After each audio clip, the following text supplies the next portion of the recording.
All right, so here we go, nerds. We're going to talk about electricity, and in this particular case, static electricity. And we're also going to talk about the electroscope, which is a pretty cool piece of gear that you're going to use in the classroom. All right, so what's the point? You want to define what static electricity is. By the way, this over here, that's the coolest static electricity ever. That's a lightning storm, time-lapse photography over 20 minutes, I think it was. And you want to explain what an electroscope is and what it measures. So define static electricity and explain what an electroscope is and what it measures. All right, and that's it. That's the biggest static electricity you'll ever see in your life is lightning. So you want to remember, what do we already know that we need to remember? Atoms are made up of protons, neutrons, and electrons. And electrons, they're not physically attached to the nucleus and can roam or move if given enough energy. That's super important for static electricity. All right, so what is it? Basically, static electricity is a collection of charges in an object, okay? So an object now has more of one type of charge, either positive or negative, usually the negative.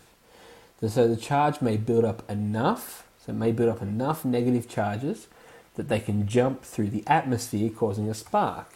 And here we see a little spark there. You can shuffle your feet along the carpet, please do not do it at school, and put your finger against the metal object and you'll get the little zap. Or your sibling, just as good.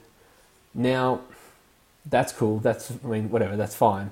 But it can actually be quite deadly. And no person's phone has ever really set off a fire at a petrol pump, but static electricity causes hundreds of petrol pump fires every year across the world.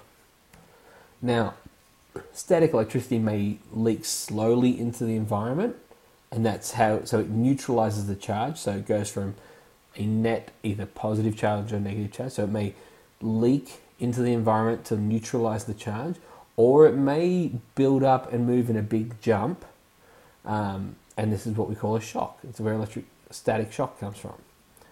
All right, so that's nice and simple, I hope. Now we'll have a look at it. So here is a charged rod.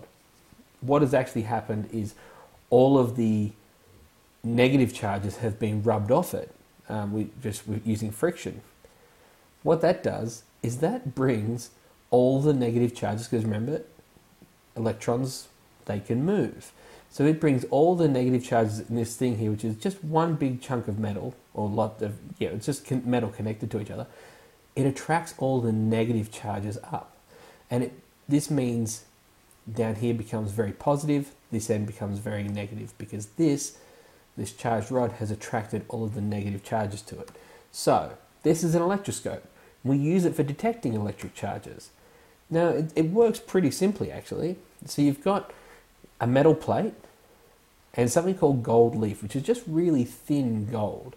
Now, what happens is all of this is non-conducting. So there's a stopper there, and the paper here, the glass jar, it's non-conducting to protect the gold leaves, to stop the charges from being added to it.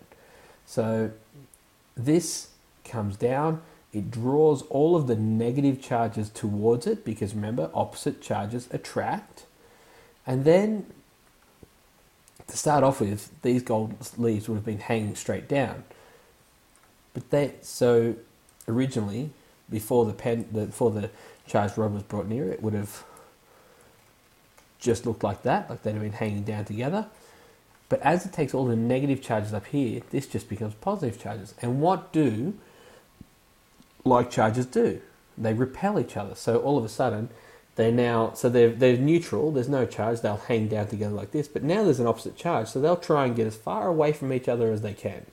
And that's how we detect a charge. So when the charged body is brought near it, it pulls the negative charge up, you get a build-up of positive charges down the bottom here, and they repel each other. The electroscope's then charged. Now, if we bring an opposite charge close to the knob, the strips will neutralize. You can also discharge it by touching it, and they will equalize with your body. You'll ground it. However, and this is the cool thing, while this looks like a fairly inaccurate pieces of equipment, if you use a specially calibrated microscope, you, scientists can actually use this to measure by how far it moves exactly how much charge was taken out of there to a millionth of a volt, which probably means nothing to you right now. But yeah, that's cool. So that's static electricity, and that's the electroscope. And we'll see you in class where we'll play with them.